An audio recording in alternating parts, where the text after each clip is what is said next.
and sisters, did you know that the scholars told us in this earth there is a paradise?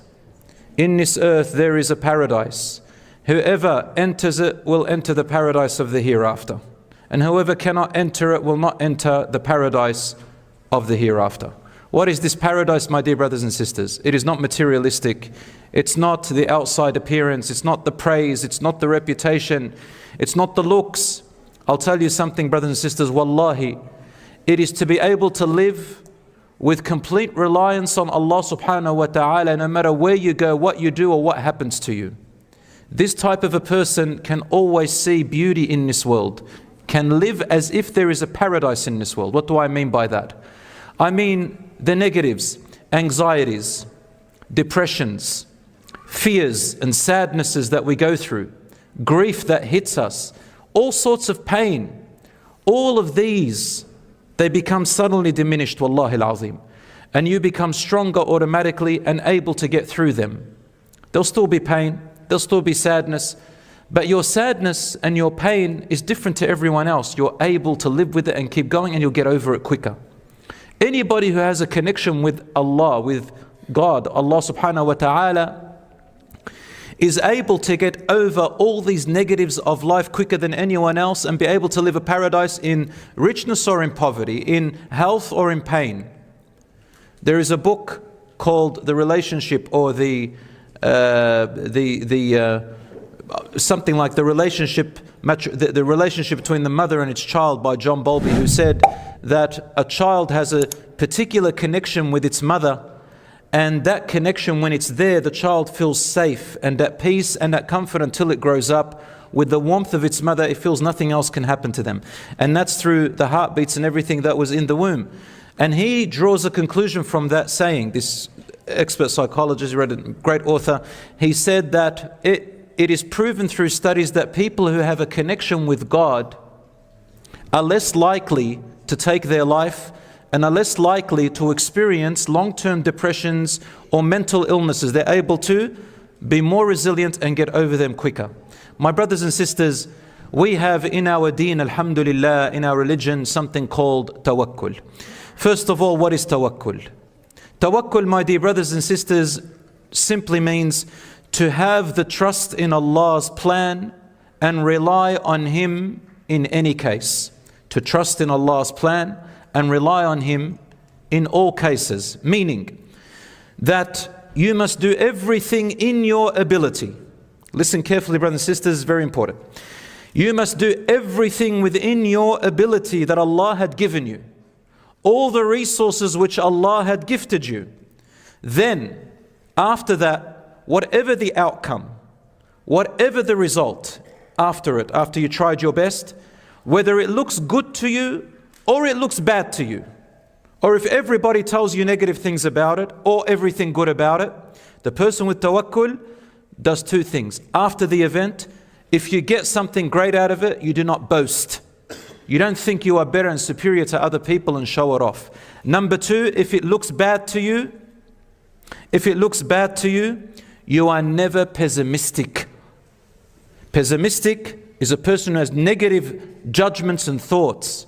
So this is going to happen. That's going to happen. This is bad. I'm a bad person. I'm a failure. I cannot do it. There's no way. I'm not even going to try again. They develop traumas. They don't know how to get out of it.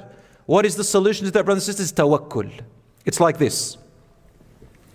You have a problem in your life, or you have a fear in your life. Fear, by the way, is the opposite of tawakkul. Without tawakkul, there's fear. And then you've got to hold on to something that gives you motivation. But tawakkul, which is to hold on to Allah and connect yourself with Allah subhanahu wa ta'ala, that He has the best plan in everything that you do, means like this. If you're in a problem, you can't get rid of it, and it's playing on your mind, you can't go to sleep, you feel like the world has caved in on you, do these four things. No, do these three things. I'm going to make it easier. Do these three things. Wallahi, it works, and I've seen it work with a lot of people. It works with myself as well. Number one, you need to first and foremost truly and really identify clearly what is it that is disturbing you. What's your problem? Don't go into 5 or 10 different problems in your life. Don't branch them out. You just go to one by one. Just put it in one little bag and focus on that problem. Identify it. You can do it right now while you're sitting here. Identify a problem that plays on your mind. One, not two, one. Is it your exams? Is it money? Is it your children? Is it your marriage? Is it something someone said to you? Is it your looks? Is it your job? Is it your car? What is it? Any problem. Is it something legal? Is it someone who is after you? Whatever it is. One problem. Identify it. Focus on that problem. Next, you're going to do this. The next thing, you're going to do this. You're going to truly from your heart, honestly and sincerely say, even if you need to close your eyes for this, and you forget about everything around you for about 1 minute, not even, just 20 seconds. Just empty your mind. Can you do that? Can you do it for 20 seconds? Just don't worry about anything in the world. There is nothing else. Imagine you're going to die tomorrow. There's nothing else that matters. Focus on that problem. Close your eyes and say to Allah. If you believe in Allah, say to Him, "Oh my Supreme Lord, I'm going to take this problem off me. I don't want it anymore. I don't want to think about it. I don't want to deal with it anymore. And I am giving it to you, Ya Allah. I give this problem to you. Wakkaltuka in Arabic. I delegate you. You, Allah, take it off me. I'm going to give it to you to do whatever you want with it. I don't want it anymore. I'm taking it off my shoulder. Just give it up. Give up that problem." That's the second step. Suddenly you're going to, if you do it right, you're going to feel a little bit of pressure go off you. You've given it up to Allah. If it doesn't work right now, do it tonight when you go to sleep, inshallah. Maybe you need some quietness. Maybe you need to focus. Maybe you need, if you're a mother, maybe children need to go to sleep. If you're a father who's also looking after children with your wife, maybe they need to go to sleep. Just focus. The third step you have to do after that is this. Don't have any expectations after that. Don't have any expectations. Don't think, now Allah is going to do this for me.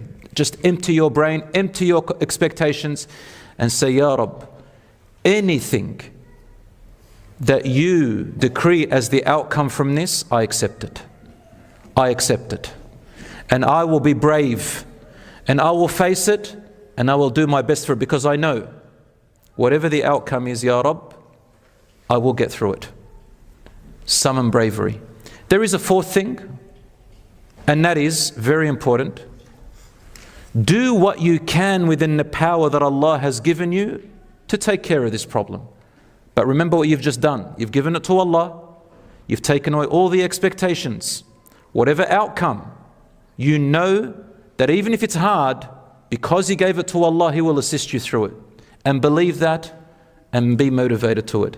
And lastly, do what you can out of the resources that Allah had given you. Brothers and sisters, if you can get used to that, I swear, wallahi, any problem you go through, whatever comes your way, and it will, you will face many pains and many problems in your life. Don't you dare ever sit down and think you want a paradise where there's no pain, nothing. There has to be. But we don't know what's good for us and what's bad for us. You do what's halal. Fear Allah in what you're doing. Don't go for the sins. If you do, repent to Allah and forgive yourself. Don't worry, we all make mistakes, but give it to Allah. You know the sin, even if you've done a sin, even if you've done something haram, give it to Allah.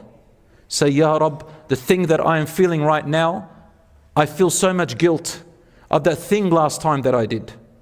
Ya Rabb, I give it to you. I don't want it anymore. I don't want this burden.